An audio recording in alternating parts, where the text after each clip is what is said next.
held me back when I tried to move on from your life. So you stole my life with clarity. So hold me back, now you're here. Cause I'm mad, show no fear. Wanna let you know just how it felt. Oh no, no, no, no, no. Don't you think we could? There's a way we could be. No, oh no, no, no, no. I know the way you look at me, I know it too well. Now I'm bulletproof. You might find your gun, but I'm flying high. I'm bulletproof. Don't let me touch the ground. You can never bring me down. You can never bring me down. Can never bring me down. Cause I'm bulletproof. Yeah, I'm bulletproof.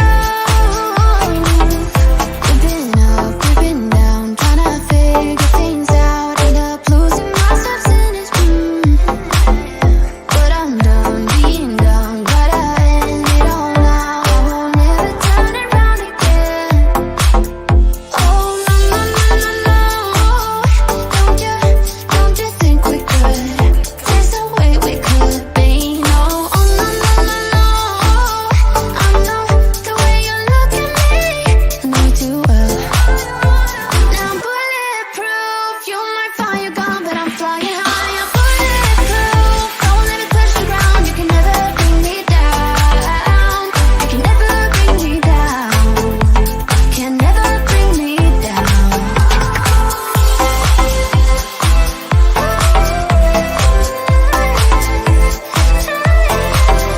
Cause I'm bulletproof. Cause I'm bulletproof.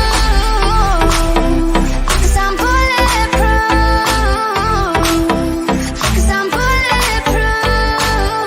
Yeah, I'm bulletproof. You might find your gun, but I'm flying high. I'm bulletproof. Don't let me touch the ground. You can never bring me down. You can never bring me down. Can never bring me down. Now I'm bulletproof. You might find your gun, but I'm flying high. I'm bulletproof. Don't let me touch the ground. You can never bring me down. You can never bring me down. Can never bring me down. Cause I'm bulletproof. Yeah, I'm bulletproof. Cause I'm bulletproof.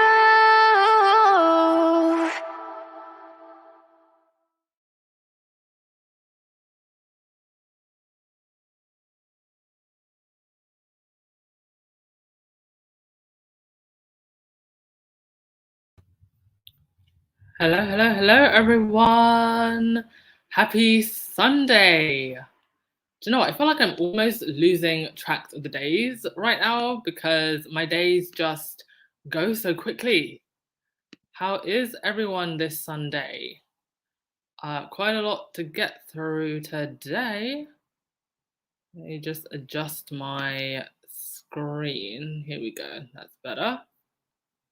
Let's see who's in the house. Hi, my point of view. Happy Sunday. Happy Sunday. Thumbs up, everyone. Everyone hear me okay?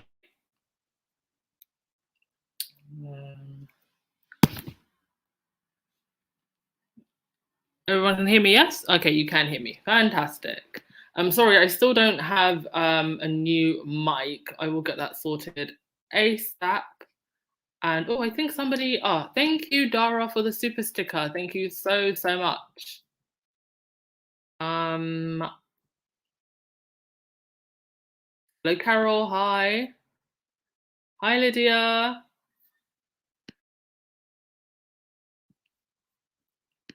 Thank you to all the mods as always. Marcy, hi, how are you? Hi, Betty. Auntie Jane, I think I've seen your name before. Cece, hi. Hi, Sandy. Veronica. Rahini, hi. Happy Sunday to you as well. Hey, Sherry. Dwayne, greetings from the Caribbean of St. Lucia. Thank you so much. Hi, Annie, Jane Commonwealth. Got the balloons up. Is church nearly open? The bar? Is church nearly here? The bar open? It's a Sunday, but it's okay. We can have some virgin mojitos.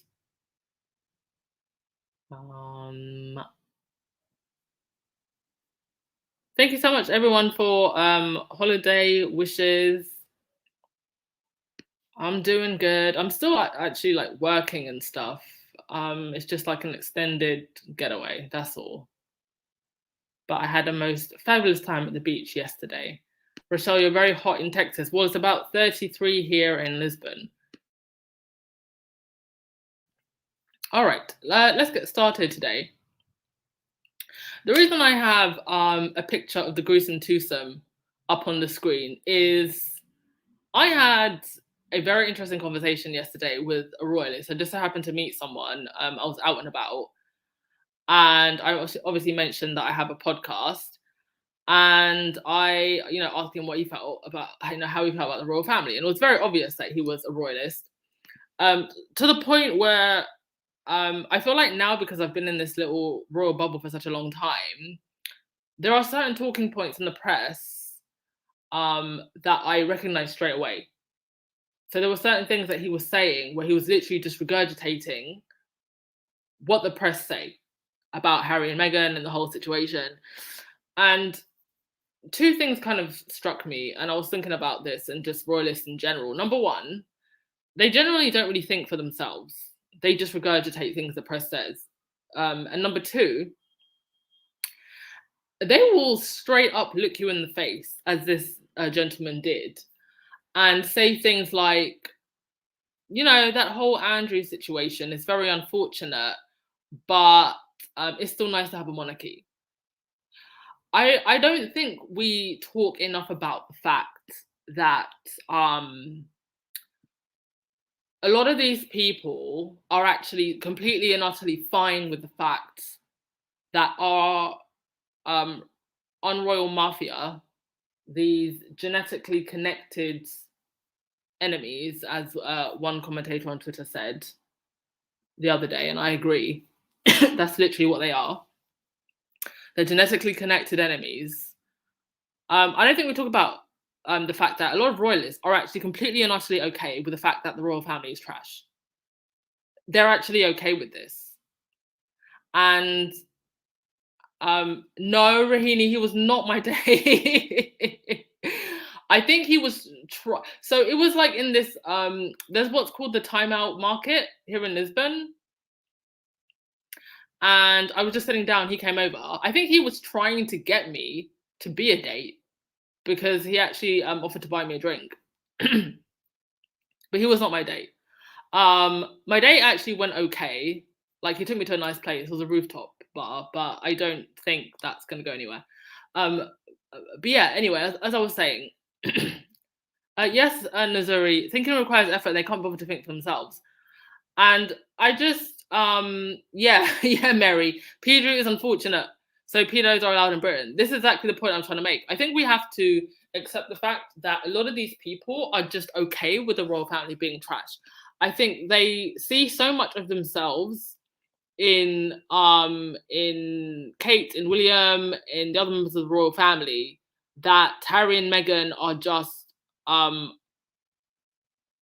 it's like they just see Harry and Meghan as the enemy to whatever it is that makes them feel good about the British royals. Because another thing that he went on to say, he then randomly started talking about how everything in Britain is like the best and like all of this. So I'm saying all of that to say I am actually going to do a more detailed podcast about this tomorrow, because I think that there's a lot of points that I want to go through in more details. I say all of that to say, I think at this point, I'm not really interested in debating royalists. I think that when the Queen passes, the truth about everything is going to come out. And in a way, it's kind of good that they're still stuck in their delusion, because I think that it's going to be such a huge wake up call that I feel like they need that wake up call. But I am going to do a podcast about this tomorrow, really going into detail why royalists are just so deluded and why they can't see past all of this charade, like what you're seeing on the screen. So yeah, that happened.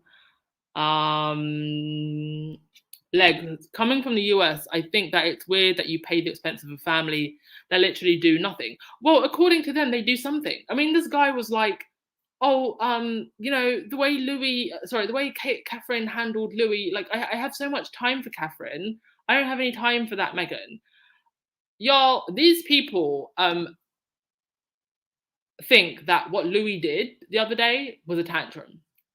They literally can't see why it's troublesome that a boy child would put his hand over his mother's mouth 3 times. They can't see it. Like that, this is the level of delusion, y'all, that we're dealing with. Catherine, they are really speaking hatred towards the Sussex now, saying Harry left mad. Yeah, I mean, this happens every single time that Harry and Meghan just come out the park, knock it out the park, and come and do something amazing and steal all the attention. Like, and to be honest, what I've seen following the Jubilee, I haven't seen an institution that is in control. I've seen an institution that is very fearful because they're all over the place. They're briefing against each other. They're coming out with all these weird headlines.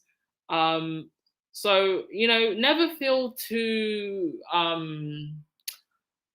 emotional about, a lot of these headlines, because essentially what we're seeing is an institution in panic mode. This isn't an institution that feels like it's in power, it's out of power. And I think that leads on to the next thing that I was going to mention. Some of the Sussex Squad channels being targeted.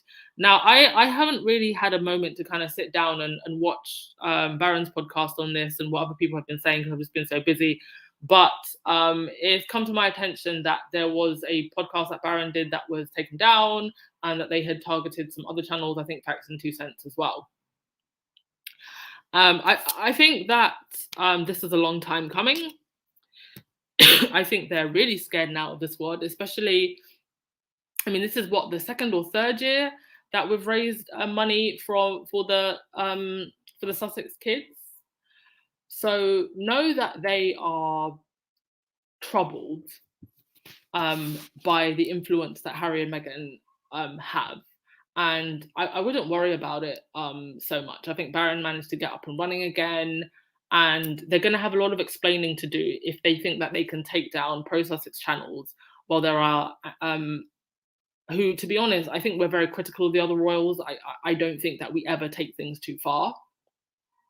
And you've got other channels that are hater channels towards Harry and Meghan that absolutely take things too far. So they're going to have a lot of explaining to do if they think that they're going to come for our channels and not for their channels. And I sat down and I thought about it the other day, and I thought again about what Thomas Markle said when he was talking to Dan Wooten, the fact that he name-checked Baron's channel, the fact that Dan Wooten name-checked the Sussex Squad. Was that some kind of warning shot? Is there something coming from, are there calls coming from within the house to kind of use these people to come after the squad? Maybe. And all I can say really is bring it, because this isn't 1997. They don't control the narrative. Before Meghan walked into that institution, nobody ever said a bad word about her. And now, all of a sudden, she became the big bad wolf. The press started this, the royal family piled on. And now, because they're panicking, it's almost like they're trying to pull out the game. No, we're going to finish the game. And I believe that Harry and Meghan and their supporters are gonna come out the winners. So they can be as petty as they want. I'm unbothered. And that's all I have to say about that matter.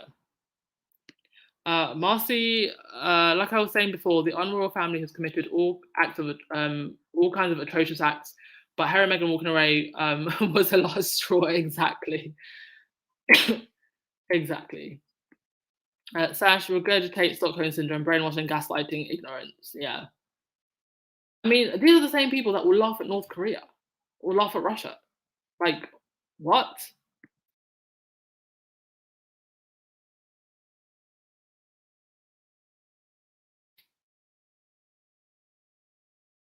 Mary, Liz will pretty much be the end of it. Even Scotland wants Bell. Yes, and this is where he kind of shut up when I said to him, he was talking about how wonderful monarchy was and blah blah blah, and I was like, oh, do you is that just England that feels that way? No, sorry, I said, isn't it just England that feels that way? Because what about our friends in Scotland, Northern Ireland, and Wales? And that's when he was like, oh, yeah, I guess they're not exactly like the most hardline monarchists. And I was like, exactly. So when you're talking about the monarchy in the UK, really, if you were being accurate, you'd just be talking about England. You're not talking about the whole of the UK. That is just, hardline monarchists and royalists, because that's just not true. Paul, and I think when the Queen dies, the UK people will support the Sussexes more. Um, Perhaps, but I don't know if they'll support the Sussexes more, but perhaps with the protection that the Queen offers gone, they will start to see more of the truth. I think so.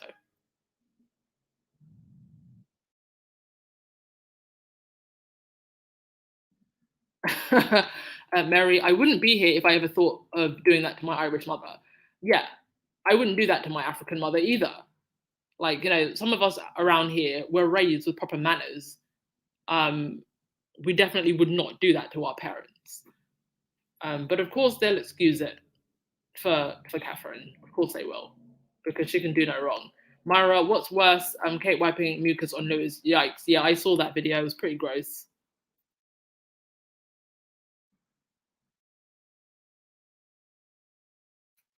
Okay, let's just go through your comments before we move on with the podcast.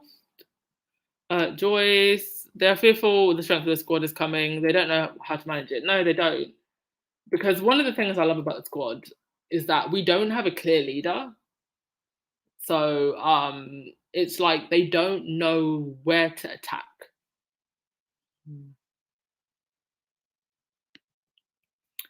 SS, y'all should be careful what you say on YouTube because they'll take a joke soundbite. Oh, they can if they want. Please do promote me. Take that soundbite and promote me everywhere. Julia Rock, Sussex Squad is a visible contract. What? Zuri, they think the Sussex Squad is nothing more than a fan following, but we stand for fairness, humanity, and dignity. This is a movement for global change. Exactly. We are a movement. We're not like just a normal fandom. Rahini, I feel like we need new squaddy channels to be created. I 100% agree. 100% I agree with that. New squaddy channels. We need more Instagrams, more Twitters, everything. Just do everything. If you are sitting here and you're unsure about should I start a channel, should I do this, should I do that, do it. Do it now. Because the more the merrier. We have to drown out the noise. All right, let's move ourselves along. Quite a lot to get through because I haven't been doing the podcast. So let's start with some positive news. The lady who did Lilibet's birthday cake, she actually posted a whole picture. So this was the cake. And it is indeed the same lady that did Harry and Meghan's wedding cake. Female-owned business. So anyone in the UK wants to support, obviously, I don't think that she would have posted this if Meghan would not have wanted to. And it's a beautiful cake. It's got peonies on it. We know that Meghan loves peonies. And yeah, that was really nice to see. And in less nicer news, Prince Andrew is about to make his grand return. So please hide your daughters and your teddy bears, and potentially your sons, because I don't think we know everything. But just everybody just run and hide because Andrew is coming back. But especially the teddy bears. Please watch your furry backs. He wants his HRH reinstated. recognized and respected. And they want to support Andrew in rebuilding his life so that he can make a return to duty. And to be honest, this was coming. We knew it was coming. They've been trying pretty much since the Philip Memorial. I think they kept him out of the Jubilee because they just didn't want the heat in the end. It's probably the only smart thing they've done recently. And they are gearing up to give him a grand return very soon. I think he's going to be participating in the gartering of the clowns or whatever it's called. And yeah, I guess that's going to be his big return. We're still waiting for Virginia Guthrie to say her piece because I believe that she was gagged until the end of the Jubilee. So I hope that whatever she says makes enough noise that will put the royals to shame for welcoming him back in this manner. And I'm also just glad that Andrew was kept out of the Jubilee celebrations because I think that would have reflected, it wouldn't have looked good for Harry and Meghan. So I'm glad that he was kept away in general. It was also the 1 year anniversary of this, when Kate was asked about Lilibet, and I think most of us saw this video where she was completely taken back and shocked and just, responded like a robot. And it's been a whole year, and I don't think, highly doubt that Catherine has been anywhere near her niece. And I'm pretty sure that when we saw pictures of Lilibet for the first time, both in the Christmas photo and in the recent pictures that were released, that's probably the first time that Catherine and William have seen those pictures also. So yeah, that is that. Terry, they're monitoring all the Positive Squad channels and would like to have them silenced, which will never happen. Yeah, for sure they are. I'd be very shocked if they won't. What I don't understand is if they're listening to us, can they at least be smart enough to actually take our advice and stop acting so stupid? You're a 1,000-year-old institution and you don't seem to know what you're doing. So at the very least, if you're going to sit here and stalk us, take our advice, stop putting Kate and William in colonizer cosplay, and just get a clue, please. Yeah, Rahini, Prince Andrew's coming. Hide your kids, hide your wife, hide cuddles. Joyce, his grand return is going to be something else. I'm glad he did not show up while H&M were there. Amen, Joyce. I'm so glad as well. Lavender, interesting how the hate channels consistently violate rules of YouTube, yet they are allowed to carry on. Exactly. Oh, hi, Pats and 2 Cents. How are you, darling? I love that for the royal family. They deserve Andrew being the face of the royal family. I 100% agree. Do you know what? We haven't had anyone come on and speak for a while, so I might actually open up the space if anybody wanted to come and speak. I actually wanted to speak on Facts and 2 Cents earlier today, but I was in a bar, so didn't want to have the music blasting in the background. But I will just drop the code if anybody wants to come and speak now. Kim, this is disgusting. He probably never had COVID. That was a lie. 100% it was a lie. 100%. Yes, we are all Meghan Markle, Annie. We are all Meghan Markle.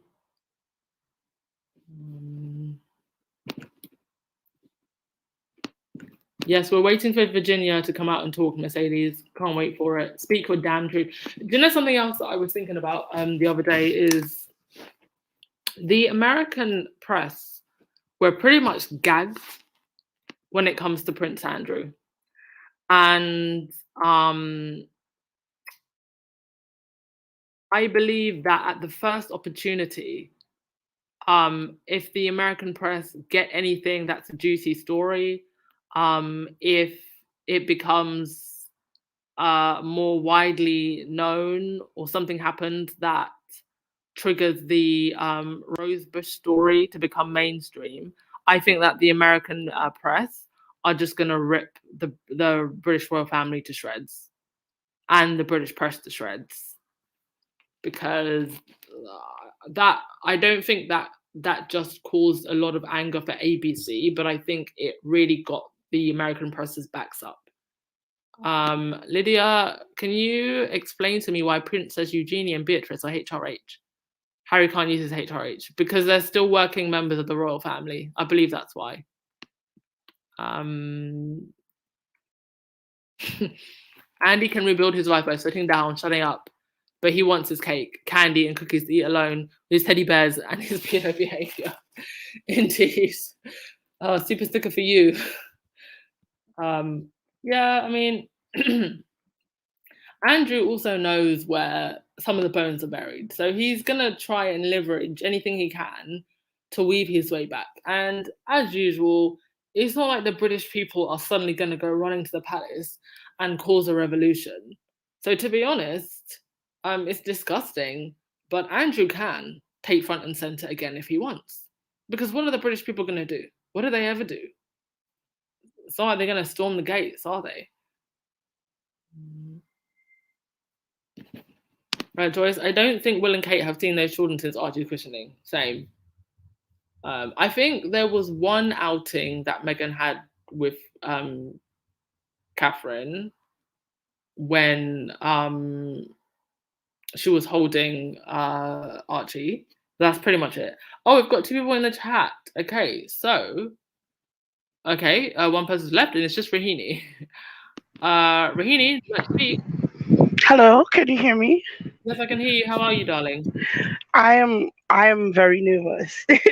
I've been trying to figure out how to start my own podcast for the longest while. I'm still trying to figure this out.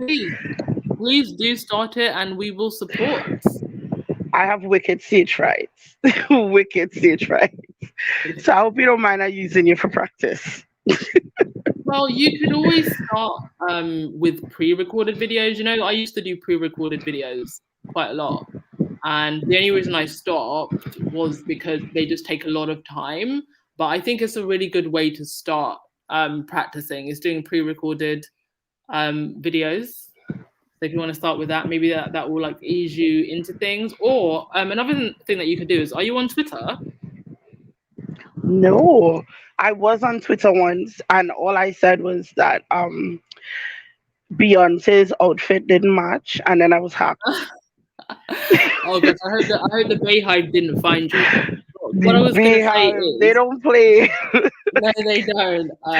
What I was going to say is, if you join Twitter, you can join in to a lot of the daily spaces that the squad hosts, and you can start practicing on there, just joining spaces and giving your 2 cents. And then that can, I think, build your confidence talking to a crowd. So I think that's a good way to start. Oh. Well, I had 2 thoughts that came to me.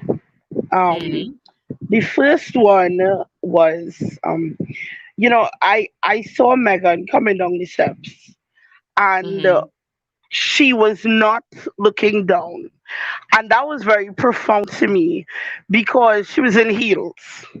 And ladies, we know when you're wearing heels, it's really hard to walk down steps. But she didn't need to look down because Harry was holding on to her. He was her anchor. Do you know what I mean? He was her anchor. He, it's like he instinctively knew, listen, I'm gonna hold on to you. But Kate had to grip she had to grip the railing so tight. And I was saying to myself, Lord, please don't fall. Because I don't think he would have noticed. I don't think William would have noticed.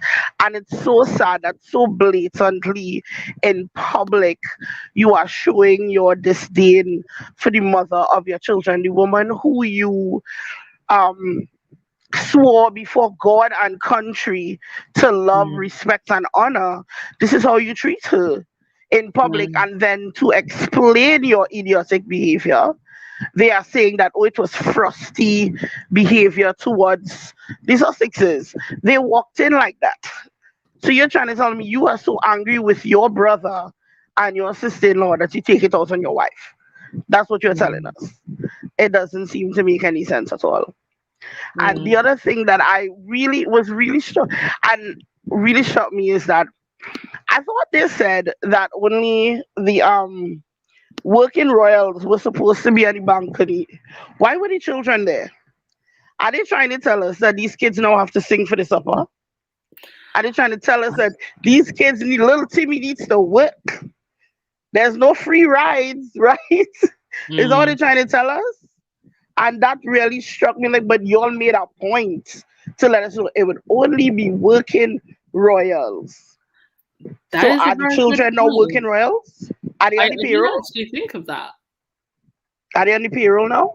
So those two things struck me a lot about oh, there was one more. There was one more. Um, this idea that they were brazen for leaving and they didn't tell anybody where they were going. That is nonsense.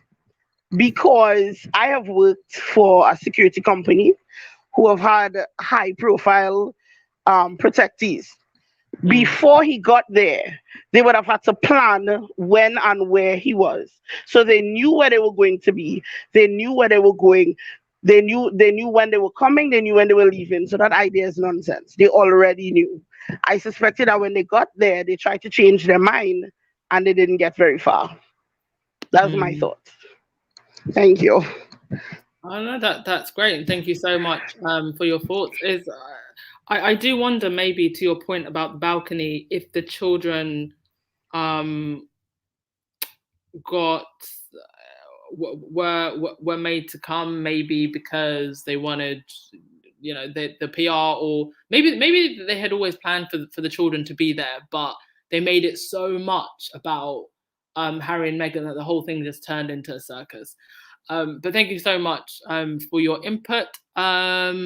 Agnes Phillips, hello. Hello, hello, hello, How are Anne. you, Hello, how are you, my Connie. darling? I'm okay, I'm good. I just wanted to make the point that I just feel that, we've had a complete change now. Meghan's performance walking down the aisle was magnificent. She was just wonderful. So much confidence, so much, just everything. And I think, people that outside of our sort of bubble, everyone kind of saw it, and I think it sort of changed the atmosphere, where we can really Mm, clearly see that this royal family is completely falling apart. They're just a mess. mm, It's sad to see mm, the cruelty, the evil, everything they've done. It's just over for them. I feel. I just think it's the end. And, I mean, obviously, a lot of people said this. As for the balcony, I mean, it was dismal. mm, Clearly, Harry and Meghan are the real royals, have the star power, the whole world's interested in them. There's no amount mm. of PR shenanigans, there's no amount of Daily Mail nonsense that's going to change that. We can see, and Yeah. the cheers as well. I mean, the British public love them. I mean, all this, the British, really, what you're seeing is a small minority of Mm. extremely racist Brits Yeah. and the small little village of upper class elitists who run the newspapers. Mm, Those are the people that hate. Everybody loves Harry and Meghan, mm, and mm. they've lost. They've lost. It's interesting just watching them fall apart. You know, but also just looking at the royal family's faces. On the other side, they just come across as being so, I'll say, racehorses. They just really, I mean, what is their beef with Harry and Meghan? What have they done? Mm, So mm. yeah, it's interesting to watch this, but I really think we've won. The Yeah. right side's won, and Yeah. I take my hat off to Meghan. What a strong, sterling, fantastic woman she is. The way she held her head up high, walked down that aisle, it was iconic. It was brilliant. I take my Yeah. hat off to the woman. I really do. Oh, iconic indeed. 100% agree. And thank you so much for that. No worries. All right. Let's go to some of your comments. Legs, I'm curious, are there any particular ethics of British journalists? I mean, the obvious answer to that is no. Resist us. I will get to you in a sec. I just want to do some comments first, darling, and then I'll let you go. I'm curious about their journalist credentials, but I'm trying to see if it's what I expect of UK press. UK seems more opinion. No, because the tabloid press and people that run the tabloid press pretty much set the tone and the rules for ethics in the UK and journalism, and that is that there are no ethics. That's it. So definitely nowhere close to what you have in the US, and also not just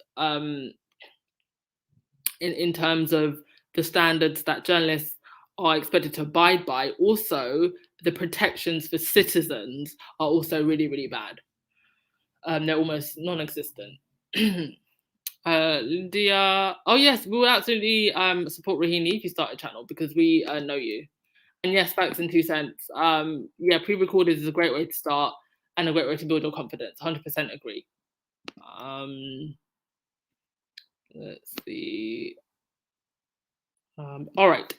Resist us. I will allow you to speak. How are you? Hello. It's Risitas, but I don't expect you to pronounce it correctly. That's fine. Sorry, say that again. Risitas. Risitas. Okay, thank you for correcting me. No, it's fine. It's Spanish. It's whatever. It's my sorority name. So extended comment. It's about the royal family because, I'm in my 40s. So, I was 17 when Diana died. So, and I fell off in the royal family. But then when William started dating Kate, I was in it, going to the website, what Kate wore. Oh, she's invited to his coming out at Sandringham, when he went to military, So I've been around for a while. And especially my main comment is about the Queen.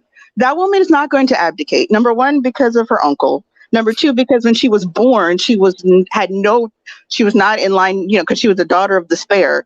And then she saw what happened to both her grandma and her mother, because when her father died, I was watching a story and literally the Queen Mother did not want to move out of Buckingham Palace. They had to literally turn off the heat in her area of Buckingham Palace to get her to move to Clarence House. And it took a very long time.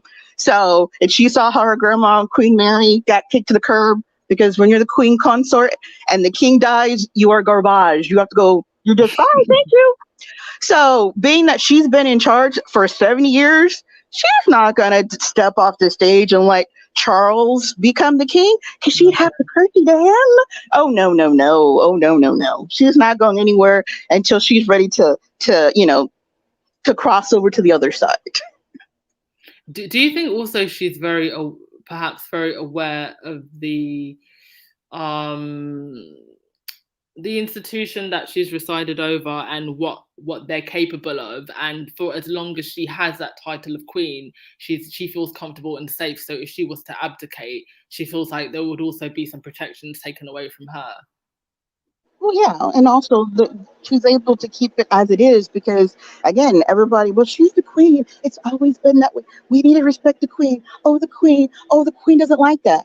So if she's not the queen anymore, she can't say nothing. She has control of nothing. And you don't want to see your empire crumble in front of your eyes. That can crumble when I'm dead and gone. And it unfortunately is very much crumbling before her eyes. And I think that she has a sense of awareness that Charles and William are just not for the job, and perhaps that's where this olive branch, I guess you could call it, as they love to call it, was extended to Harry and Meghan. Them getting picked up in her security car, being able to walk down the aisle, by themselves. So thank you very much for your comment. Was there anything else that you wanted to say? Well, it said if she was really that extra concerned about her legacy, she would have nipped all that Harry and Meghan vitriol in the butt earlier, because realizing lots of people don't like the monarchy, but they love Harry. Keep him around, because people are like, I hate the monarchy, but I love Harry, so I'll suck it up. Yeah. Once he's gone, who cares? Indeed. All right. Thank you so much for that, darling. Karen, Karen, you are next. I think you have to unmute yourself, darling. Can you unmute yourself, Karen? You have to press the little microphone. Oh, there we go. Yeah, hi. Sorry about that. No worries. Welcome to Hey the guys, podcast. how are you guys on this Sunday evening? Wow. Hi, it's good to hear you guys. Okay. Well, I agree with the previous person that was on, previous Scotty that was on in regards to uh, was it? I forgot. Anyway, it was in regards to Harry and Meghan. But anyway, one of the things I like to say is that Meghan is a strong woman, and Meghan has been fighting all her life, okay, for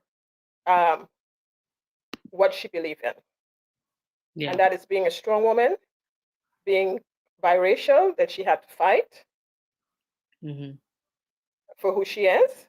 Also, coming up in school and for work, had to be fighting, okay, through all those adversities and everything, okay? And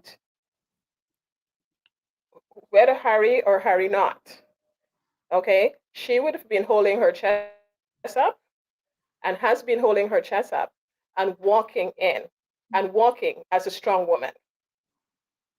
Okay? Those stairs, she had enough practice for, so she would not be stumbling down any stairs in a situation like this. Yes, Harry's there because he don't want it to happen, but she would have come down those stairs as the strong woman as she is, with her head held high. Okay? She's been there before without Harry, and she's been doing it all her life, and she is doing it now. Okay? The two of them look like the king and queen walking in and down that aisle. Okay? And also, it was like full circle for Harry and a moment for him, because that's the same aisle that his mom walked down for her wedding. Okay? So that, in the situation that the two of them are in right now, is a bit of a moment for them, because it's like walking into the lion's den. The same way his mother was walking into Lion's Den when she was married into that family. That is very powerful. Yeah. So that was very powerful for them. Okay? And they did it with ease, demanding respect. And I could not be proud of them. I'm looking at it and I'm seeing a king and queen walking down that aisle, okay? And showing who they are and demanding utmost respect. And I could not be prouder. Okay, they can twist it and turn it and call them whatever names and deny all they want.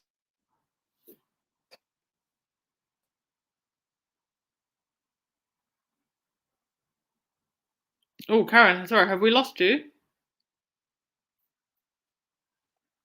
Okay. Okay, But a lot of sorry, times I can hear you now. You went out for a little bit, but please continue. Oh, okay, sorry about that. I'm saying a lot of times when people have to give respect to people that they feel don't deserve it, this is the kind of way they behave. Okay? They rebel against it. They find all other ways, okay, not to give that respect. But deep down inside, they know they have to. They know they have to. So whatever they want to think about them, whatever they want to say about them, it doesn't matter. They have to give the respect. And that's why they're behaving the way they're behaving.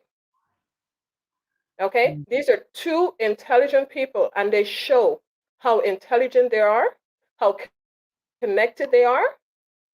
Okay? And all that you're seeing there, when these two people met, they already know who they are to each other. They already committed way in advance before wedding or anything, even before they came out as a couple to each other.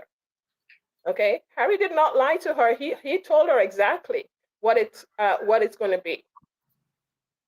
She may not have known to the depth of it until she got in there, which no one would know until you actually get in there.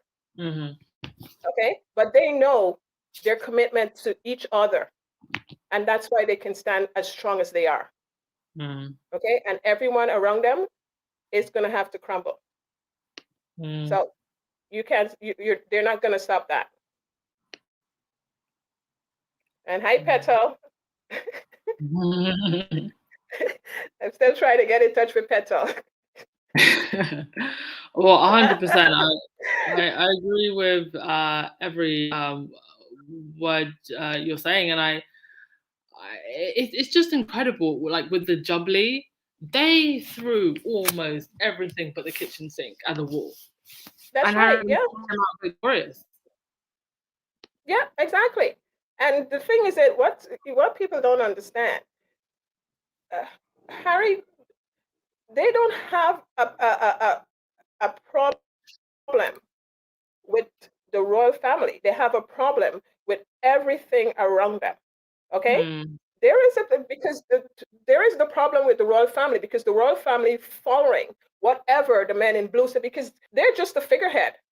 Okay, the men in blue is what directs all of this. Okay, and they're falling in line.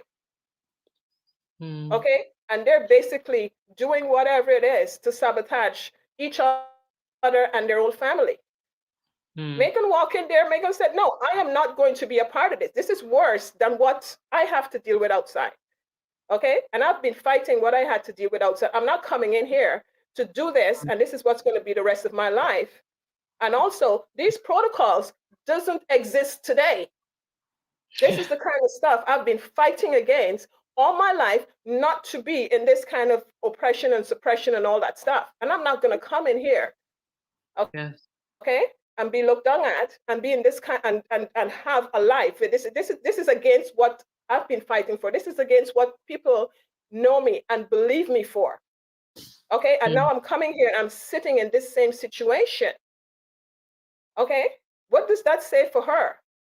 Okay, and then bringing kids into the same situation to have to go through what she fought for, okay, for other people all her life.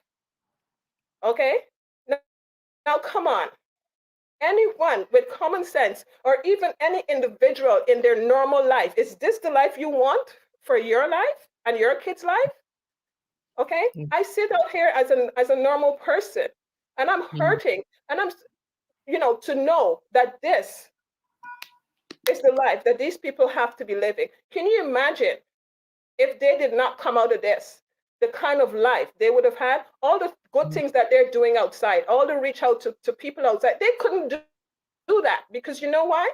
They had to be 50% of themselves. Okay, and even if they tried to do something, okay, they're not getting the credit for it. So we would not know how intelligent these people are, because they're not getting the credit for it. Somebody else is taking the credit, because there are these levels that they have to follow. So why should Meghan go in there and lower herself to these levels when she's gone through all that she had to go through, educate herself to the point where she's more educated than all of them in there and can run the whole monarchy? Okay, and then she has to listen to people who can't even speak properly. Can you imagine? That's like suffering in its own self. Yeah, and it's like I said at the beginning of the podcast, I do think that a lot of royalists, like, they see themselves in the other members of the royal family, and they know how subpar and mediocre the other members of the royal family are, and they look at Meghan, this gorgeous, glistening symbol of change that they just can't keep up with.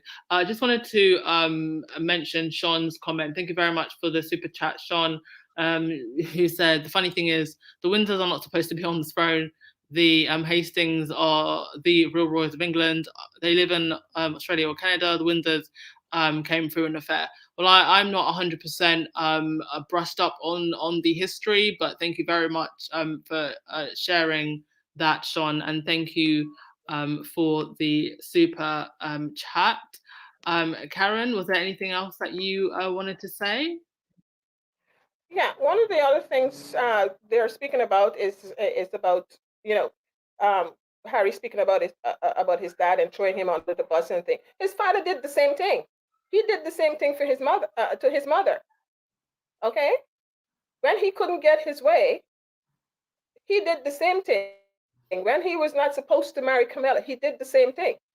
According to her, she was cold and cruel and all about duty and all that stuff. He did that in a book. He did it in an interview. I just watched an interview just a couple of days before the Jubilee.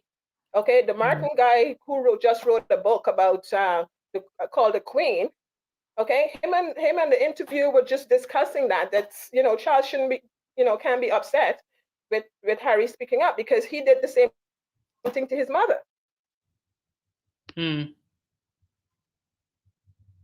So all this stuff that they're going on with, it's just ridiculous, and there's so much in denial, and at the same time backwards. This is a woman who is forward going, who is of today, and they're expecting her to go backwards with the foolishness and the suppression that Black people had, that people of color, okay, Black people, everybody had to be going through because of this colonialism stuff. Yeah, enough is enough. And I also think that Meghan represents a woman who is going to stand up for herself and is going to speak her mind, isn't going to tolerate any amount of abuse, whereas Catherine is just a complete opposite of that. And I think in a way, I think Kate is everything that patriarchy loves, because even though she's a very visible woman, she's she's quiet. She's to be seen and not heard. Yeah, and she followed that, and that's I guess that's their protocol, and that's the colonialism. Because look how many people had that problem, and who didn't follow it. You know what happened to them. Okay, this is not today's world. Okay, I could not be prouder of this woman. Okay, I see myself in her, because believe me, this is exactly who I am. Okay, I see myself in her. I see, I couldn't be prouder of both of them. I'm so proud of Harry. You don't know how much I love him so much. I am so proud of him, of the man he is. Okay, he is like 200% of the man his father is. Believe me. Okay, because this example here is what should have happened to Princess Diana. Okay, what should have happened, but it couldn't happen because she was not the one. She was just the property to produce the heir. Okay, so we understand why that didn't happen. Okay, but he shows what a man should be. 100%. Whether you like it or not, he shows what a man should be. Yes, protect and I could not be proud of it. I cried. I tell you, I cried. This here helped me through the pandemic, because I don't think that I could, if anything had happened to them, I don't think that I could have taken it. But the step that they took, it helped me through this pandemic. It really did. Okay. And I could not be proud of what I went through with Diana when she died. Okay. I just wanted everything that was good for her sons. When William got married, I said, okay, there's Harry. I just want him to be okay. I just want him to be okay. Okay. When he met with Meghan, I knew that he was okay. And then this crap started to happen. Okay. I am just glad that they're out of there and they're able to live the life that they wanted to live for themselves, so that we get to know them, and we can learn from that and want to do the same. I'm so proud of them. Amen to that. And I think you're so right that they have inspired so many people in so many ways to not take abuse and to stand up for what you believe in and put your happiness and your health first, because Exactly. Harry pretty much gave up what I think a lot of people would see as the ultimate life. He gave up the kingdom, the realm, but really it's just a gilded cage. And I think he sent a message that nothing, no castles, no jewels, nothing is worth not being your most authentic self. That's so thank right. you so much, Karen, for your That's right. And wonderful work. I did go to the Invictus game, so I do have a lot to say. Anyway, talk to you later. All right. No, you can stay on the line, and I'll definitely bring you back. But let's get through the podcast. But I definitely, if you want to say more, afterwards, you're more than welcome to. Not a problem. All right, fantastic. Thank you so much, everyone, for your input. Okay, so let's just get through some of the other stories. So there was a big fuss over the fact that Eugenie cropped Catherine out of one of the pictures for the Jubilee. Now, me personally, I didn't really read into it, but some people are, so much so that the palace have sent their explain and complain crew to try and clear things up. So there was a story in the Mirror about why Eugenie cropped Kate out. And the excuse that was given was that Eugenie intentionally cut out the Duchess of Cornwall and of Cambridge because well, she didn't do it intentionally, but it was because she's not very social media savvy. That's the excuse they used. Eugenie is social media savvy. So if that's how they want to explain it away, then okay, fine. Some people did think that it was shade, some people didn't. I'll let you make of it what you want. But I find it interesting that Eugenie and Jack are moving to Portugal. To me, it seems like they're being smart and, they're leaving a sinking ship. That's just how I see it. Portugal's nice, it's cheap. And I'm assuming that he has a job or something going on here. So good for them. Just get away from the sinking ship as quickly as possible. Sharpie, I'll repeat that, woman. Kate is not liked in that family. There is a video actually that was some time ago. I think this is around the time when Kate first entered the family, and Eugenie kind of like pushes past her from the back. So I don't know if there was some frostiness even then. I feel like Beatrice tends to play the middle ground a little bit more. Because I haven't seen her make any major moves away. So I guess that's left to be seen. To be honest, with the York sisters, it's probably just best for them to move away, because sooner or later, especially when the Game of Thrones starts between Charles and William, I think Andrew will get dragged back into it as well. And unfortunately, so will they. So it's probably best for them to just move away. And I think that Eugenie's been very smart by staying loyal to Harry and Meghan. Julia, the shade.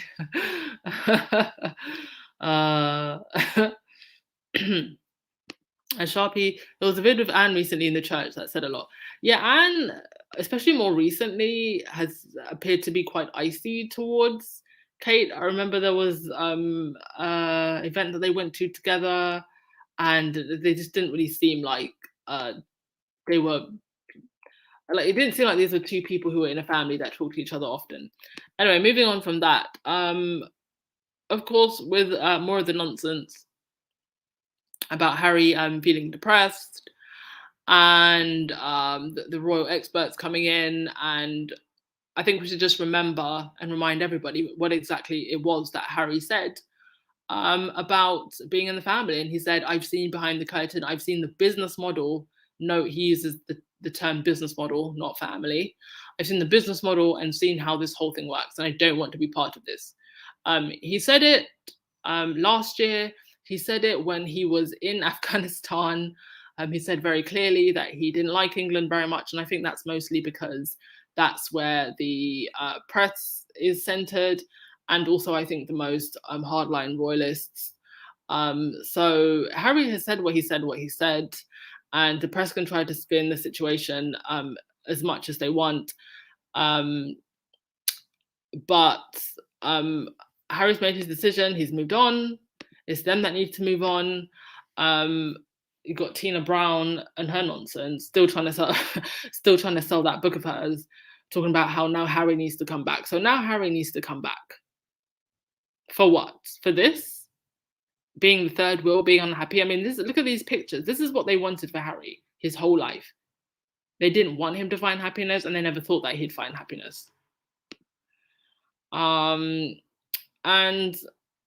Kensington Palace continues to leak. And William apparently is deeply upset about and feels deeply let down by Harry and Meghan. What is he let down by? Is he let down because the children who he thought were going to be dark have come out ginger and blue-eyed? Is that what he's disappointed about? That's what he's disappointed with Harry about, yes? I think William needs to focus on other things.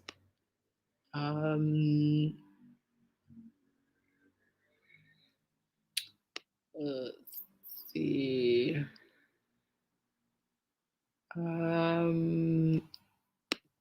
Years ago, there were stories of Kate mistreating the York sisters with her mean girl antics. Well, there have been stories about Kate making, I think it was Eugenie cry. Yeah, she seems to just make everybody out here cry. Chode Cece, I could feel her anger and be emotional just as much listening to her tell the whole truth. Yeah, I mean, I think what Karen has said, we all felt it. There was a time when, to be honest with you, I did feel really, really scared for Harry and Meghan, because it just seemed like there were very open threats that were being levied against them, especially in the initial time that they moved to the US. You know, there was all those very coded headlines like Harry is making car crash choices. His, life is becoming a car crash. And when I heard that type of language, it made me quite frightened, because it just became obvious that this institution, they are just willing to do anything, including hurt their own family members. But yeah, Harry, in nicer news, Harry was back on the horse. And Emily Prescott, who I don't know who she is, but I'm assuming she wants to be the next Camilla Tominey, saying that Harry is living his best life while his brother has sacrificed the sport in the name of duty. From what I understand, or from what I've heard about William and polo, is that he was never really that good and quite lazy on the horse. Of course, they are completely leaving out the fact that the polo games that Harry is playing is for charity. It's for a good cause. So he is still doing service. World traveller, Louis will get him a South African, Nigerian, Yoruba woman. Send William and Kate over the cliff. Oh gosh. Well, only time will tell, world traveller.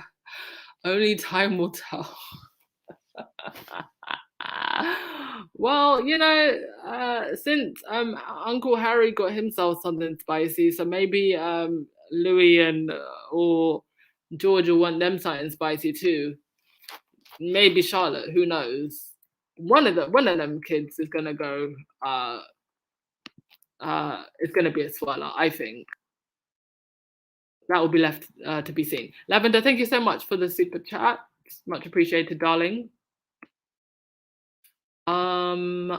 Okay. Also, oh no, we're gonna go to something else. Okay, the whole Rwanda thing with Prince Charles. So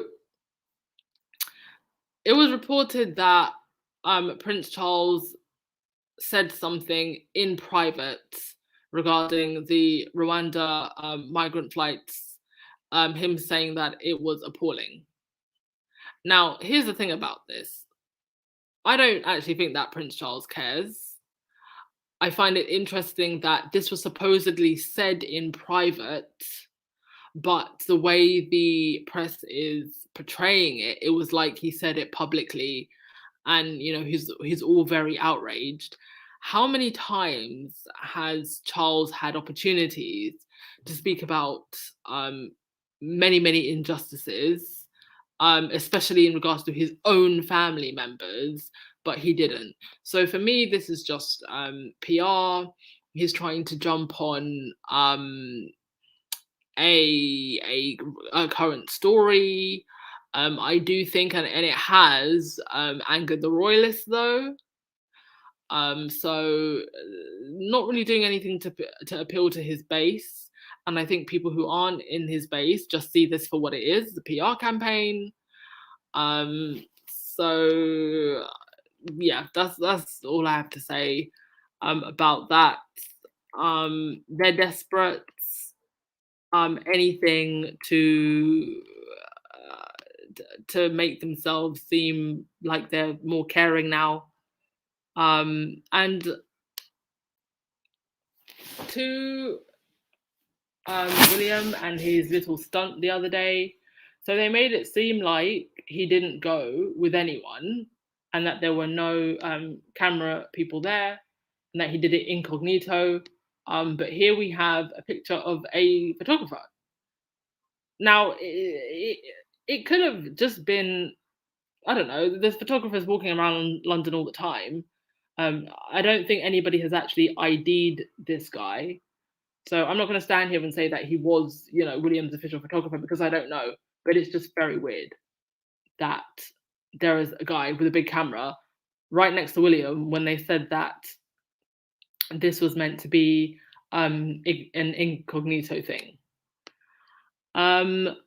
Also from the House of Cambs and Crazy, so it's come out that William and Kate will live at Windsor, and that's despite the £12 million Kensington Palace refurbishments that we did. So as someone on Twitter quite rightly said, I'm waiting for the demands for the Cambridges to pay back all the money that they spent upgrading Kensington Palace, because they said that they were going to live there, and now they're not going to live there. They're going to live at Windsor. And please, somebody do correct me if I'm wrong, but isn't Frogmore Cottage, isn't that near the Windsor grounds? And wasn't the whole reason why Harry and Meghan left Kensington Palace was to get away from the Cambridges? So it's almost like the Cambridges are like tailing them or something. They don't care how far Harry and Meghan run and go. They still can't leave them alone. Yeah, They still I mean, is that leave them correct? alone. They're following them. Sorry, am I right in saying that Frogmore Cottage is nearer to? Yes, you are. Yes, you are, because that was my first thought when I heard they're looking in Windsor. It's like they're trying to get away from them and far enough away from them, and they can't. Like, why do you have Buckingham Palace, you have Kensington Palace right opposite each other in London? Like, why do you want to go to Windsor now? Okay, and these people went all the way to Windsor, okay, to have some peace away from them. Like, why are you going to Windsor? Okay, what's going to happen with Kensington Palace? What's going to happen with Kensington Palace, the place you didn't want them? Okay, what's going to happen to there? You have Buckingham Palace right across the street. Like, why are you going to Windsor? Yeah, and it's not like Harry and Meghan are going to be back anytime soon. So are they doing this? They're not going to be back anytime soon. But if they want to go, that's where they go. They do what they have to do and get out. Yeah, it's all very strange. It's very, very strange. Very strange. Okay, Yeah, and those pictures that you showed before with Harry there, and who want to be living a life of depressed like that? Yeah. Harry ain't going back for nothing. He's eating properly spiced chicken. Look at the face. Can you imagine Harry and Meghan living a life like that? Can you imagine? Not my girl. No, not at all. We Nope. wouldn't want that. So Rob Dobson actually came out and said, I was told personally, so this is Prince Charles' mouthpiece, by the way. I was told personally and categorically by a senior aide to the Duke when millions of public money was spent on KP and apartment A1 for the Cambridges that it and KP would be their base when William became the heir to the throne. Is that now changing with a move to Berkshire? Now, some of the thank you, Church Nelly, by the way, for your input. Charlotte and Lil Wayne, Christ. Baby mama number 365 will be Charlotte. I hope not. But yeah, some of the Cambridge fans were getting mad because Jobson was photographed with Omid. Now, I mean, they're both royal reporters. Every now and again, they're probably going to cross paths. But they're now mad at Jobson for pointing this out. I wonder if Charles asked him to say this. I don't know. It seems like the palaces are briefing against each other. Dana, the move to Windsor is not about H&M, but about William and Kate leading separate lives. For Kate to be close to her family. Well, it is actually closer to family, her family home, and being the mother of the future, but also separate lives. Well, it could well be for all of the above, to be honest. So Roy and Nika did a whole feature on William now that he's approaching 40, and some of the things that were in this I felt were really worth noting. I was just like, wow. So one of the first things she said was that the reality is that they're quite confined in what they can do in London. The kids can't go into the park and kick a football with friends. Now, to me, at a time when you've got school children that are having their meals taken away, free meals taken away at school, this just was announced as part of the budget by Boris Johnson. I just think that it's very tone deaf to be wallowing about the fact that your very rich children can't kick a football in the park. But also, the article went on to say William's next big project will be on the homeless, and that's a long-term initiative that's going to be launched next year. Now, so are we then to assume then that we're done with Headspace? Heads Together. Are we done with that? Are we done with Earthworm? And then goes on to say he's also preparing to take on the Duchy of Cornwall, an estate generating an income of 21 million. Okay, thank you so much again for shoving their wealth in our faces, which Charles uses to fund himself, the Cambridges, and philanthropy work. Okay, so can the taxpayer stop paying for your lifestyles then, seeing as you've let us know how much money you're making? Karen, did you want to say something? Yeah, you see, this is something that's kind of crazy. I don't even understand why the taxpayers are paying their money and being so comfortable about it. And secondly, they're talking about the kids going to play in the park. You have Kensington Palace and Buckingham Palace that has all this different. You can build parks inside of there, okay, and invite their kids, their friends, them just like you always do. So what are you talking about going to play in park? Okay, what they set up on Archie's and Lily's head, they can't go and play in the park regularly. So I don't understand that excuse. Okay. Secondly, you're talking about her wanting to move close to her family. She married into a royal family for 11 years and been living away from them. What are you talking about now? She wants to move close to her family. She know what her job was. She's supposed to be queen, isn't she?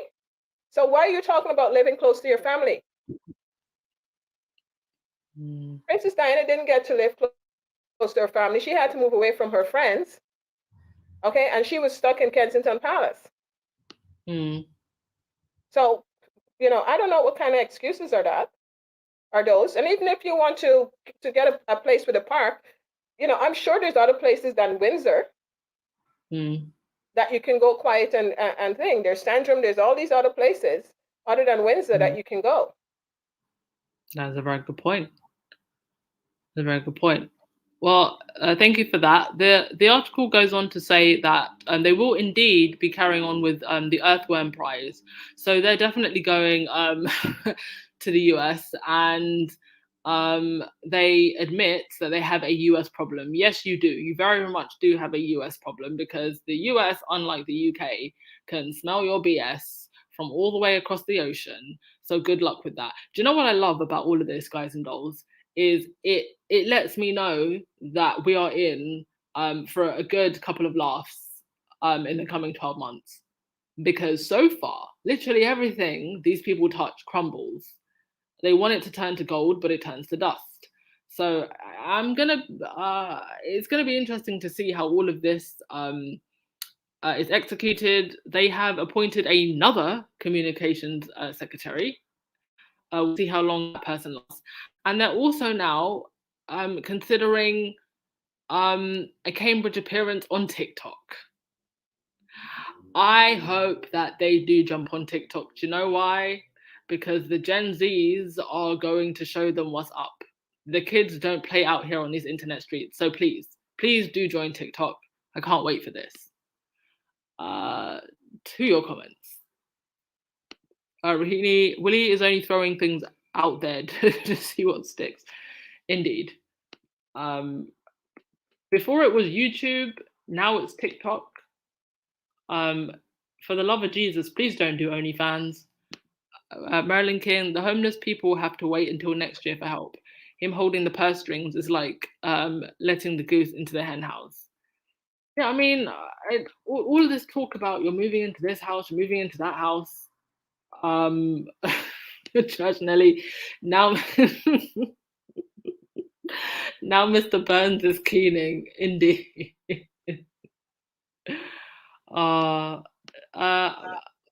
Marina, don't they say Amna Hall all the time? I think so, but isn't that quite near to the rose bushes? Maybe that's another reason they want to move. Sorry, Karen, did you want to say something? Yeah, I wanted to touch on what you mentioned about they're hiring another spokesperson. It seems like, I guess, the UK don't have these incredible PR people, okay, that, praises them all the time and, actually doing all their PR for them. Like, now they're hiring someone from the UK, not from the UK, from the US, NBC, for global PR press person. Okay, this is exactly what I'm talking about. That don't care how far Harry and Meghan go, they still can't get away from these people. Like, they just hired someone from Sony for their PR universe, global universal PR, whatever. Okay, Yeah. now William is hiring. It's like this mess is worse than even everything that was said on the Oprah interview. Okay, this is a whole big window, okay, of exactly what Harry and Meghan was going through even before it came out. It came out to the rest of us. Can you imagine what was happening inside of there? It's ridiculous, because they're out of there. They're trying to go on with their life, and every single time they do something, you turn around, these people are right on their back. Can you imagine living a life like that? Yeah, and there was a video that went around of it was like Jobson, Levin, and they were basically talking about the way in which the aides would speak to Harry and Meghan. And this is why I honestly think what we were told in that Oprah interview is just like a fraction of the things that were said and just done. A fraction. For sure. Their actions are basically showing the whole big picture as to what was going on in there. Okay? Harry and Meghan, they're right to do that interview because they needed to have some peace for themselves. They needed the truth to be out there and for it to be transparent. Because if they did not do that, okay, we would have never known the scope of what actually was happening and going on. Okay, people were still on the fence even after that. I mean to say it, you know, I I heard the interview and all that stuff. The whole picture came to me. I know exactly what was happening, but okay, and I mean to say, if we look at our own life as to what we have gone through in our life, and listen to that interview, you will be able to see, okay, the big picture of it. Now, with Amen. that interview, whoever was on the fence and everything, okay, with all that's happening after that interview, okay, they're basically playing out everything in front of us, everything in front of us, as to how serious that situation was that they were that Harry and Meghan was in. Okay, it was a very serious situation. They could have lost their life, and we would have never known the truth. Yes. That's the part Never that known the really, truth. yeah, that's the part that used to scare me, and I think that's why they made the decision that they had to do that interview. And I think Harry, knowing what his mother did, both with Andrew Morton and with Martin Bashir, he knew that he needed to have everything on record. And there is still, let's just remember, a whole hour of that interview that we've never seen, and we don't know what was said in that hour. Exactly. And yeah, and why I said they had to do that interview for their own peace of mind, also for their own security, because if it never came out, okay, we wouldn't know, and their life could have been even in more danger. But because it come out, they had to back off. Okay. Secondly, they did that interview. They have their peace of mind. They say their piece. They speak their truth, and they're done with it. It's up to the public to figure it out now. Yes. It's up to the public to figure it out now. But they're done with it because, you know, they have their peace. They spoke their mind. And them walking into that church last, what is it, Friday? Okay, tells you that we spoke our mind and we spoke the truth, and we're here to look you in the face. Okay, that speaks power. Okay, we have nothing to hide. Okay, William has a lot to deal with because he did a lot and said a lot. Okay, and that's why he can't look Meghan in her face. Indeed, yeah. Okay, he needs to apologize because he did a lot and said a lot. Yes. Okay, and he needs to apologize. But Meghan is bigger than that. Yes. Okay, she left him with his own conscience. And she can still hold her head up high and smile because she spoke her piece. Okay, and she demanded the respect that she deserved. Okay, and that's what that was all about. Do you think, though, that even if William apologizes, that's enough? Because It's I not don't enough. think It's not enough. I don't think we've heard the last of the situation with Jason North. No, it's not enough. They did her really, really bad. They did her really bad. Okay, and just look at her face when she was doing that interview. Okay, they did her really bad, and she was not putting up with it. Yes. She was not putting up with it. Okay, and then they talk about the interview is a lie and all that stuff. Let me tell you something. Okay, Oprah would not put her name out there on that interview if it was not true. Yes. Okay, she would not put her name on it. It would never have happened if it was not true. What do you think? And I'd love to hear see your opinions in the chat as well. What do you think would be do you, okay, let's just assume that William apologizes, right?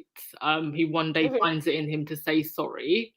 What would be the next steps? What would he have to do to, I think, correct all the wrongs that have been done? And even if he corrects all the wrongs that have been done, do you think he'll ever have a relationship with his brother? So if he actually came out and said, yes, it was me that commented about Archie Skinkeller, yes, it was me that put Jason off up to do the dirty, yes, it was me that was collaborating with the press. Let's just say he apologizes and confesses all his sins. Do him and Harry have a relationship now? They all have to admit to what they did and apologize for it. They need to face it, and they need to be genuine about it. Okay, not the masquerade stuff. They need to be genuine about it. And then on top of that, they have to show that they really meant it. Okay, because the thing is that what they've done to Harry and Meghan, it's not just to Harry and Meghan. Yes. Okay, they did it to all of us. Yes. Okay, they did it to all of us. It's not just to Harry and Meghan. Mm. Okay, it happened to Harry and Meghan, but this is not something that the rest of us did not go through, and it's still going through. Okay, just the fact of their behavior right now, okay, as the monarch, offends all of us because they're still tone deaf. They're still tone deaf to what today is all about. Yes. We are not idiots. We are educated people. We can see the behaviors. We can see the masquerade. Yes. Okay? We all suffer. Our foreparents suffered, okay, for us to be able to stand tall, just like Meghan did, okay? To be able to speak out, just like she did. To be able to defend herself, just like she did. Our foreparents sacrificed. Okay? And then you still want to continue this colonialism and masquerade going on. Okay? And we're supposed to be bowing down to it. Okay? Apologizing is the first step, as acknowledging you're wrong. But then what you do after that? Yes. Harry can have a relationship. Harry has no problem. Okay, you can see from the interview and everything, and even today, Harry's action, he had no problem of having a relationship with his brother. But William's problem is that he wants to control, and it's not going to happen. This is what's bugging him. Harry is trying to show him that, listen, we are brothers. That's what comes first. And I love you. Okay? But this high horse that you're on, you need to get off of it. You might be king. You can have that title. But you do not control my life. Yes. Okay? You might be king. That is just a title. But we are still equal. You respect me as a man, and I will respect you as a man. And that is the biggest problem with the two of them. They had no respect for Harry. All this thing that's going on here with Commonwealth and all these different stuff, okay, and how they've treated Black people and all that stuff, Harry already told them all of that. Yeah. But they treat him like a joke. He warned them. He said we have to talk about the past. I think he was he never used the R word. He never said reparations, but I think he was at least alluding to having some kind of conversations that were leading towards something productive, and they bashed him for it. And then Kate and William went and did their colonizer cosplay and basically cost them the whole Commonwealth. I think didn't Jamaica announce the other day that they're definitely going ahead with removing the Queen as the head of state? Yeah, years before Harry met Meghan, he was telling them about this, okay? About us, recognizing and repaying these people for what was taken from them, okay? For making amends, okay? You should listen to the Barbados Prime Minister talk about Harry, okay? At the UN, she said that Prince Harry gets it. Yes. Okay, she said he gets it. She agree with Prince Harry. Prince Harry gets it. Okay, he was talking about this a long time ago, but for some reason they all think just because he didn't go to university, he doesn't have an education. You know something? Bill Gates didn't go to university. He was a dropout. Mm. Okay? Harry is so brilliant. Okay? He's an active learner. Yeah. He's a doer. He's got the emotional intelligence that the others don't have. Exactly. And he is brilliant. He sees, he has a foresight. He sees people for who they are. He respects people. Okay? And that is the problem with them. They figure that they are this this face up there that has a title of king, queen, priest, or whatever it is. Okay?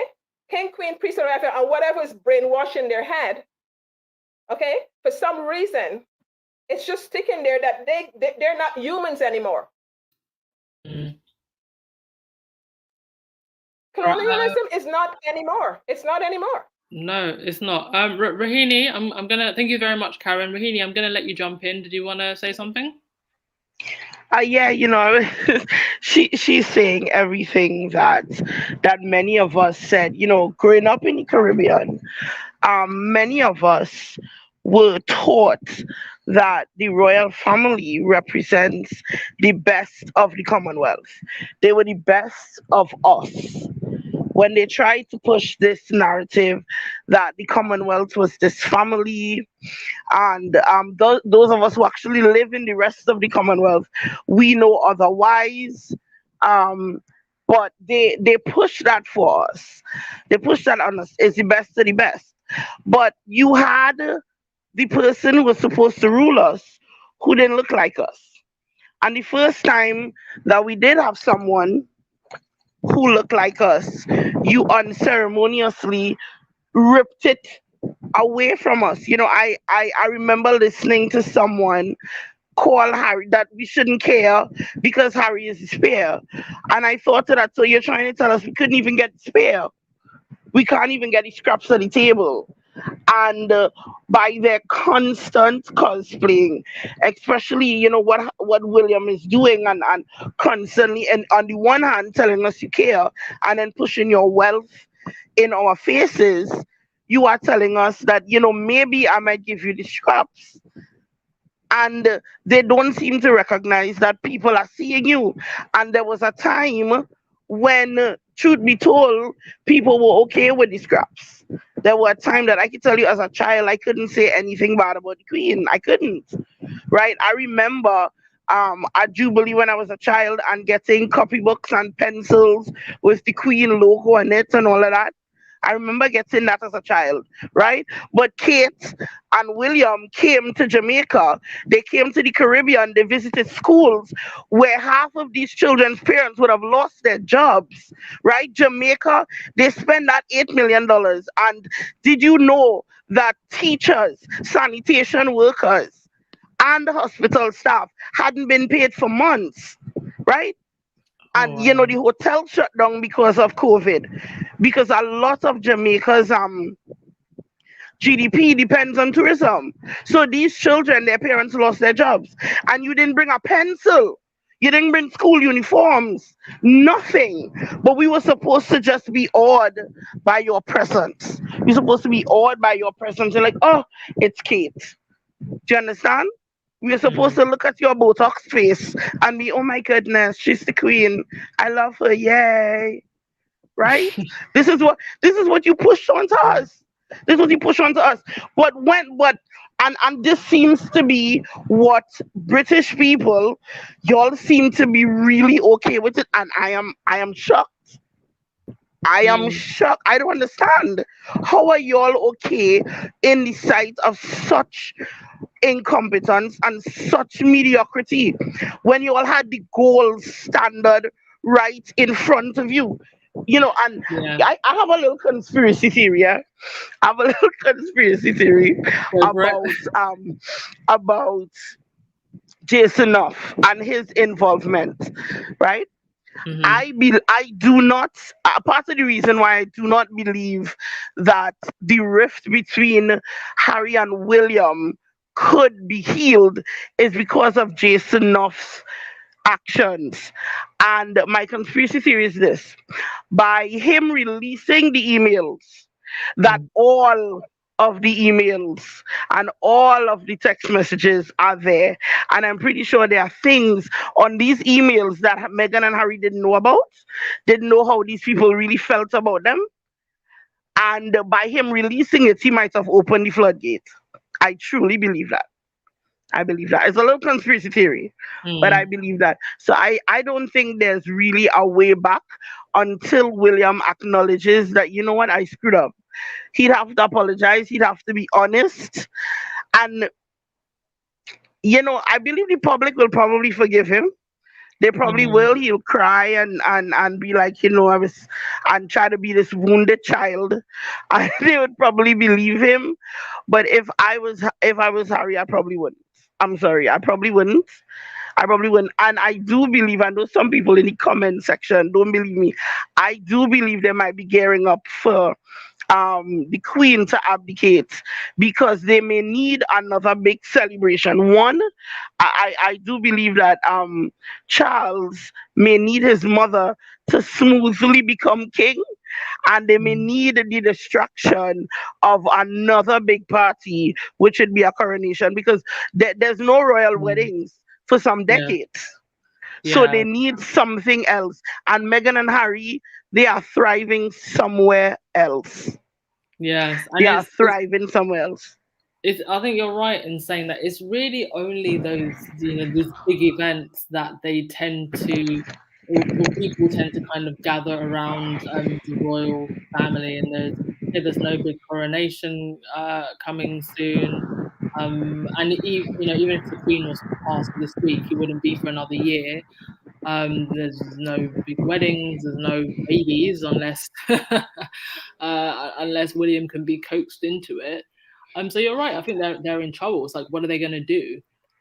You see, before you go on, you see one of the things, um, they will come together and they will be friends, because the thing is that the Sussexes doesn't have a problem with them. They said their piece, they're out of there, and they're done. Okay, Yeah. the Royals has a problem with the Sussexes. Okay, so until they're ready to get off their high horses and respect them and treat them as such and deal with them as such, okay, then they can move on. Okay, because right now the Sussexes are at peace right now. Okay, they're at peace. They are not in their orbit. They're moving on with their life. Okay, they are not letting them control them, and they're not living 50% of themselves. Yes. Okay, they're living the life that they want to live. Indeed, peaceful under a tree. All right, I wanted Peaceful to and productive. yeah, I wanted to let Arnold talk. First of all, I want to apologize to Arnold, because for some reason I think that one of the mods accidentally muted him, and I've been struggling to kind of unmute him so he can comment again. So just the mods, just do be careful that we don't mute our friends. So Arnold, lovely to have you on.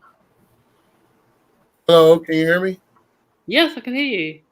Okay. Kind of a long way around to get in on the chat, but okay, here I am. Welcome. I come at this from a long point of view, especially the racially motivated point of view, because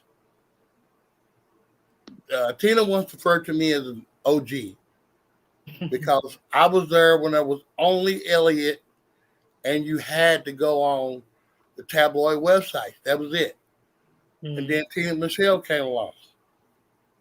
Excuse me. So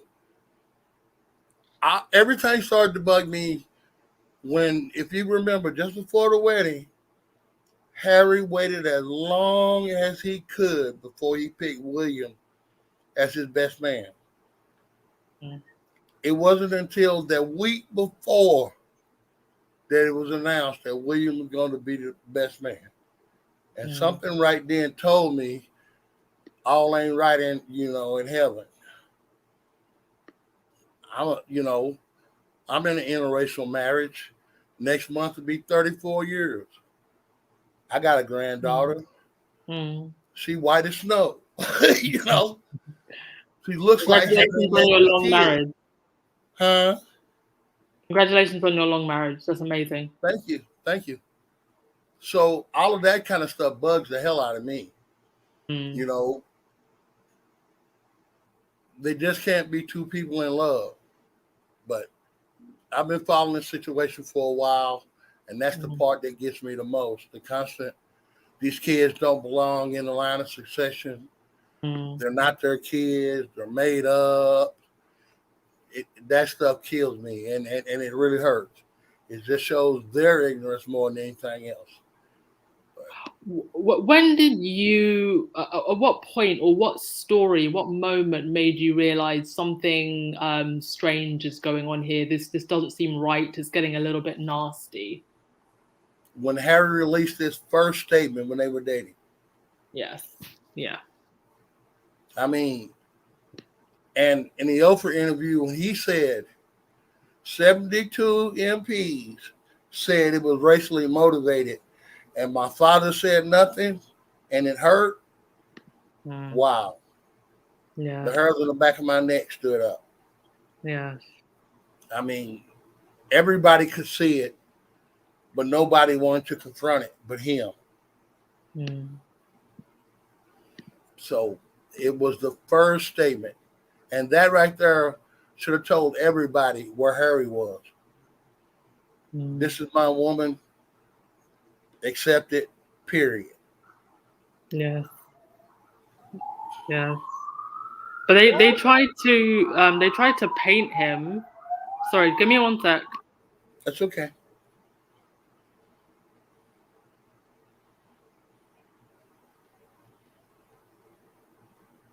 Sorry, it's very, very loud where I am. They tried to paint him as, you know, somebody that was lovesick, somebody that was unhinged, simply for defending his partner. Yeah, but I mean, well, that's their job. That's what they're going to do. That's the agenda they have. If you look at it, to me, a year and a half in the whirlwind, that's a pretty decent time for two grown adults to get to know each other. Yeah. Especially when you're traveling across oceans. So that travel means the time you spend together has to be quality time. It's just not, we'll see you later, bye. You know, it has to be quality time. So they got to know each other quite well in that year and a half, 18 months. Yeah. And I mean, I agree. I do agree. I'm sorry, I just wanted to say, when you're at the age that they are, I mean, how long do you need to wait, really, right? Yeah. I mean, it's like Harry said, they did it backwards. They weren't going out to clubs. I mean, they were seen a couple of times going to plays, but you know, they stayed home. They talked. Meg cooked. You know, that was the point that I wanted to make. These are two adults, okay, who's been living their life, okay, and know at this point in time the kind of person that they want in their life.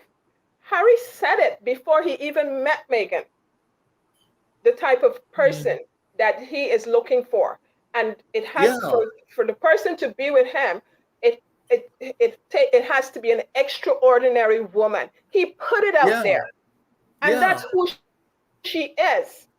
Okay, that's who she is. And Harry got his blessing. He got what he was looking for.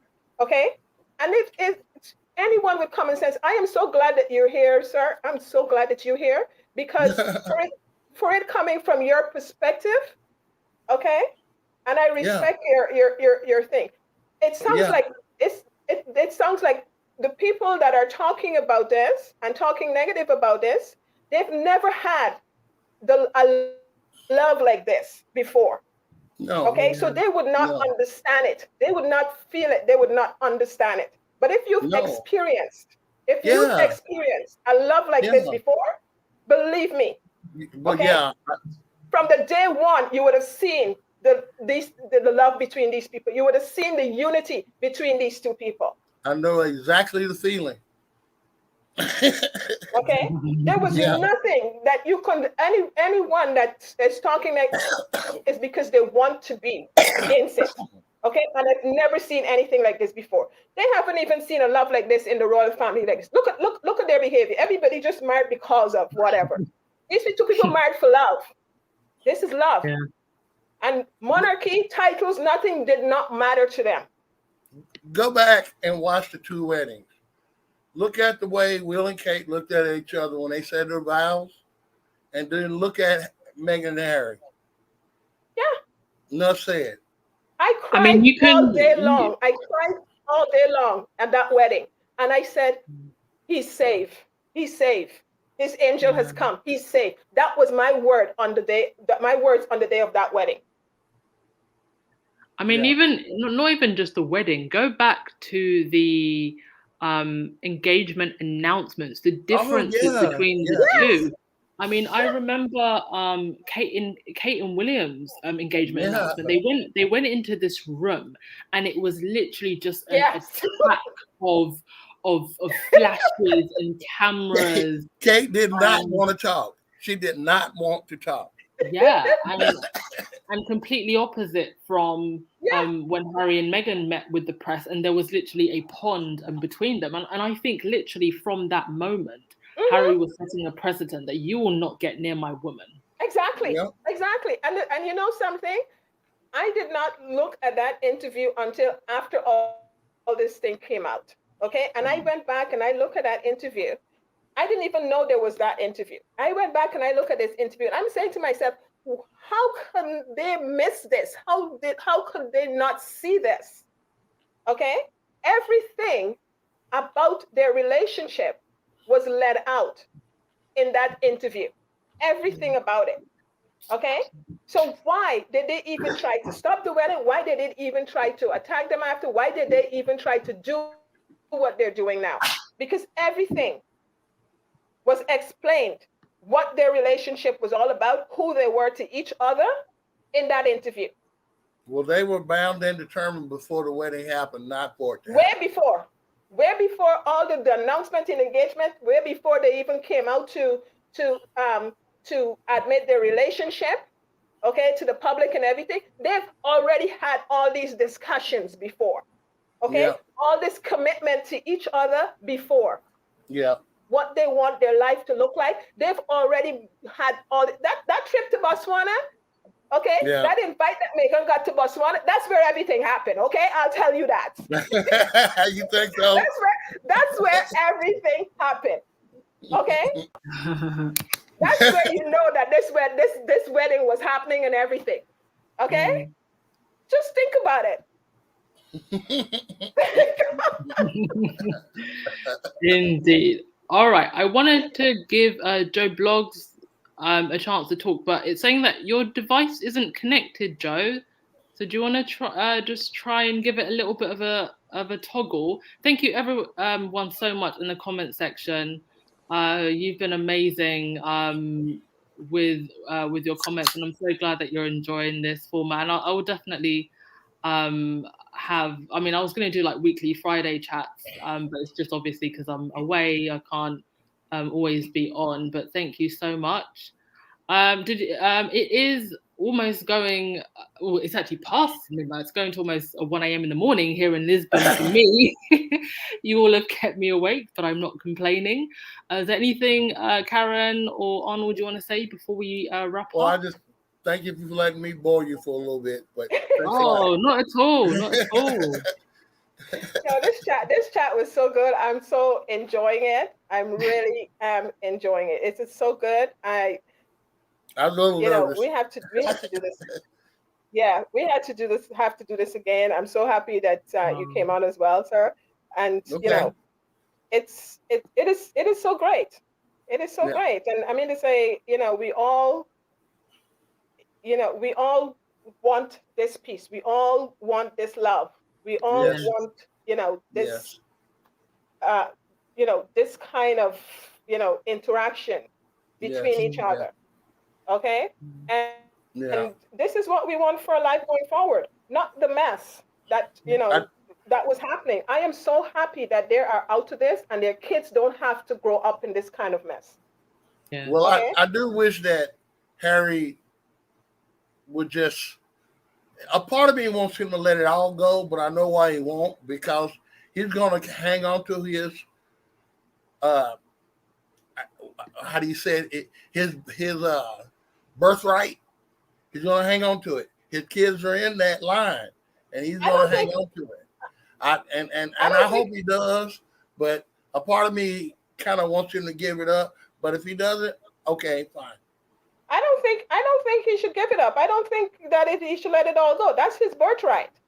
Yeah. That's who he is, and that's his birthright. Like I said, a small part of me. Yeah, and he's always, he was brought up to serve, and that's what it's going to be in him. Yeah, because he said that in the Me You Can't See. And that's his birthright. And Charles his kids should drilled know that too. into him about who he was. Yeah, his kids should know that too. What he's looking for is for them to change the way they operate this. Okay? Those men in gray suits, they need to get them out of there. Okay? They need to modernize this because there's no colonialism anymore. Everyone is inclusive and have respect for everyone. Okay? And that's the kind of world he wants his kids to grow up in. Amen. Okay? And I think and that can happen. Yeah, I think that's a great way to finish. Respect for everyone. There's no need for hierarchies anymore. Thank you both so much. Thank you also to Rahini. Thank you. Joe, your device still isn't connecting, so maybe we might have you on last time, sweetheart.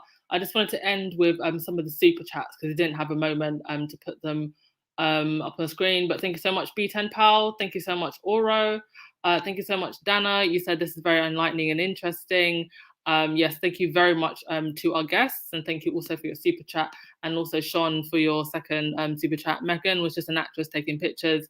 They knew she was educated, but didn't think she had a brain. Actually, didn't think that she had a brain and was actually smart and hold her own. And boy, were they not boy, weren't they surprised? They were very, very surprised. And jealous, and here we are.